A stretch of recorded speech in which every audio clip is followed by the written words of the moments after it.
friends, and welcome back to another episode of Change Wired Podcast, the podcast for people who love evolving one habit, one insight, one bold action at a time. Guys, today my voice might sound a little bit weird. I got sick, and because I got sick, I decided to share with you an emotional regulation technique which will allow you to do your absolute best for yourself, to take care of yourself when you need it the most, but when you feel like it the least. It will also help you to get better at taking care of your fitness, of your nutrition, of your sleep, of your boundaries, of your self-regulation and self-care habits. Especially when you feel like it the least, when you're sick or just overwhelmed or dealing with a lot of stuff and not exactly bursting with energy. So how do you lead yourself? We're talking today about self-leadership, self-mastery. How do you lead yourself towards taking better care of yourself so your future self can enjoy more of fruits of your labor versus having to deal with all the stuff that now is on your future self's plate because you didn't feel like doing your best, like investing in yourself when you don't feel like it. So when I get sick, and I never these days get sick really, really badly. Like, thanks God, I'm taking care of myself. I'm putting in a lot of work into my health in general. But when I feel, under the weather, not my usual self, and my energy is low, and I don't want to do much, and I don't want to cook healthy, eat healthy, I don't want to move and exercise, I don't want to follow my usual routines, but I know that doing that will help me to recover faster and then feel my 100% and enjoy life again. And knowing that, still, how do you lead yourself to that better future faster versus perhaps eating out or ordering out, eating the ice cream or cookies or whatever feels like something comforting, but actually not really serving your goal of getting better, or staying up watching something when more sleep will work so much better for your immune system. And we know that when we sleep, when we rest, when we dedicate time to truly full recovery, we get better faster. So how do you invest in yourself when you don't feel like it? And instead, again, you want to do all the worst behaviors. And how do you still perhaps show up for workouts and exercise?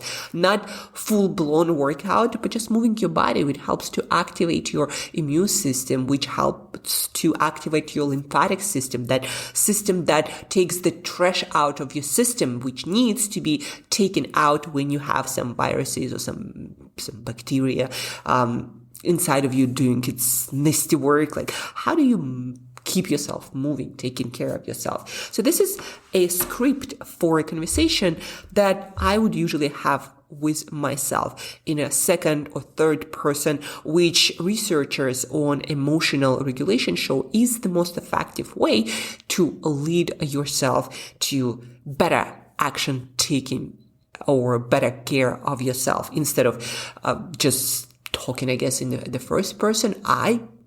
So talking to yourself to the third, like Angela, or you, second person, is much more effective at actually you leading yourself to taking that advice, to taking this action. So without further ado, where do I start? First, I start with investigation, with questioning, with figuring out what it is exactly I'm feeling and why. I get sick. Angela, you got sick. You feel low on energy. So the first, guys, again, is investigation. Acknowledge what you're feeling and why you're feeling it. Talk to it. Give it a name. Label it, as researchers would say. So Angela, you got sick. You don't feel that well. You don't feel that energized. Your emotional state also not that great. You're not going to be feeling for a few days like doing the most work, and you're not going to feel the most inspired. And it's totally normal, right? Acknowledging first, give it a name, describing what's happening inside of you. It helps you normalize. It helps you make peace and not being stressed or frustrated all that much. Yeah, you're not going to feel your best, Angela, and that's okay. That's what happens in life. Then the second thing is learning from it. About yourself, about your state, about your health. So what's happening? Maybe if you need to go to a doctor, do that. If you feel like you need additional support, medications, like what exactly you're feeling, like learning about your state. How is your energy, Angela? Like on a scale from 1 to 10, 1 being absolute trash, 10 being absolutely excited about everything in life. Like, where are you? Is it bad? Is it not bad? So mine is probably usually, I would say, 8 to 10. Right now, it's more like 6 or 7. So it's not that actually big of a deal. And the reason why you want to learn from that and investigate it, research it, so to speak, more, is so you could take better actions. And then challenge and choose. And challenge and choose is all about like acknowledging your first reactions, wanting to not do much, staying up late, eating some food that doesn't optimally support your health, or maybe doing something else that part of you knows it's not the best. So I would ask myself, Angela, you want to stay up and you want to watch this Friends series, but is that really going to make you feel better? Or getting additional hours of sleep is something that your body, like your future self, would appreciate better? What is it? Really? Are we going to stay in and eat that crappy food, making ourselves feel even worse, making yourself feel even worse? Is it really what you want? Or you want to feel better sooner, getting back to life, doing the things that you absolutely love with people you love, learning, doing the work, exploring the world, getting all the workouts in, enjoying the sun, do you want to get better faster, or you want to be in this sick state, for more? And we know from research that more rest, healthier foods like eating your veggies, cooking healthier for yourself will help you take in your vitamins, will help you to recover faster. And then I would say to myself, yeah, you're right. Getting to sleep, getting more sleep will help me better get back to my 100% self. And that's where I want to be.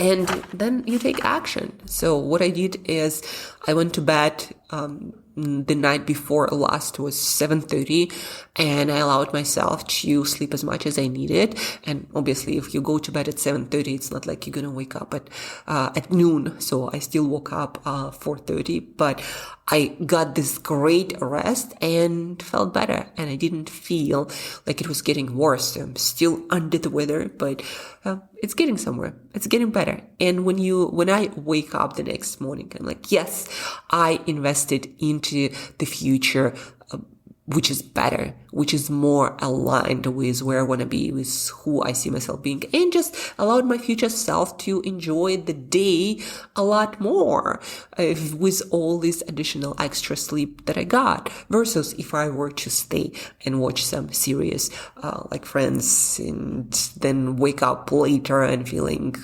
not that rested and feeling like the day went even worse with me feeling sick, right? You can see how you can create with actions a future which feels better or a future that feels worse. So let's get back to the process that I walked you through, which you can again use for improving your fitness habits, your eating habits, your health habits, your sleep habits, anything that you want to do to take better care of self, but somehow end up not doing that. You can use this script, this conversation with yourself, which is again research backed, to actually do what you need, you must do, you want to do. So the script, let me walk you through again. First, investigate and learn from it. What am I feeling? Why am I feeling it? What's exactly happening? To what degree? Like what energy level I'm in? Am I super sick or not so much? And what actions based on my best information should I take to take care of myself, right? So investigate, learn. Angela, so how are you feeling on a scale of 1 to 10? And again, speaking to yourself in second and third. So Angela or you speaking to yourself in that manner versus I helps you to listen to your advice better, helps you to de-emotionalize the experience and instead engage your logical mind more instead. And that's what we want to do usually when we want to take more reasonable choices, which are not always the easiest, but the ones we know are right for the future self and our future that we want to create. So investigate, learn, and then the second step is challenge and choose. Yes, Angela, you want to stay up and watch Netflix and eat crappy food, but is it really the best that is for your health? Is it really what you want and that's going to make you feel better the next day? Is it really contributing to future you want? And is it really that satisfying, or just some weakness because you want to feel emotionally better because obviously you feel like crap while sick, right? Is it just because you want to elevate your emotions and not feel that crappy? Or maybe going to bed earlier, getting more rest, getting some vitamins and soups and lemon and some hot ginger tea. Maybe that will work better. Maybe that won't make you emotionally feel better, like, I don't know, ice cream would, or watching a lot of Netflix would. But the next day, you'll wake up feeling better. So challenge and choose. Yes, you're right. I want to feel better sooner. That's why I'm going to bed. That's why, Angela, we're going to go to bed earlier, sleep in, eat the vitamins, eat all the veggies, drink all the hot tea, and then act on that. Then turn off the light, get your tea in, eat your veggies, drink your vitamins, and wake up next day feeling proud of yourself and actually feeling mentally, emotionally, physically better. So again, to recap, and by the way, guys, if you find information on this podcast useful, please do share this podcast episode with your friend, with your relative, maybe someone who is sick and needs a little bit of that support to walk themselves through this weak state to a better future faster, or somebody who is struggling with their habits, fitness, eating habits, right? So the script, again, please do share this podcast episode, promise. And then this script, investigate and learn from it. Step number 1, what is happening? What exactly is happening? What's the best course of action? Number 2, challenge and choose. Yeah, Angela, I know you want to do this, and this, but is it really going to make you feel better? Is it really worth it? Or we can do something that actually going to create the future that you want, feeling you 100%, feeling better, right? So challenge and choose. And the third one, take action. One small action, take right away towards investing into that better future. Action taken is the most powerful signal to your brain that this is what I value, this is what I want, this is who I am. So first, investigate and learn. Second, challenge and choose. And the third one, take action, however small, but take it right now. If you are struggling with something, so do the script right now and then take one small action. Maybe it's scheduling our session, the link to which is in the show notes, to get on track with building your better future. Maybe it's calling your friend, your mentor, someone who moves you towards better you. So take one action. Maybe it's eating a piece of vegetable or eating a can of tuna for those protein needs that we all have. What is it? Take that action. Maybe it's going for a 5-minute walk, which is also an amazing tool to make yourself feel better emotionally, mentally, physically, no matter where you are, no matter what you're going through. So what is it? Take that action. Thank you guys for tuning in. Thank you for listening. Thank you for tolerating my bit of a seeker self. Have an amazing day ahead. Share this podcast episode with people who are committed to personal evolution. And till next time, let's keep growing.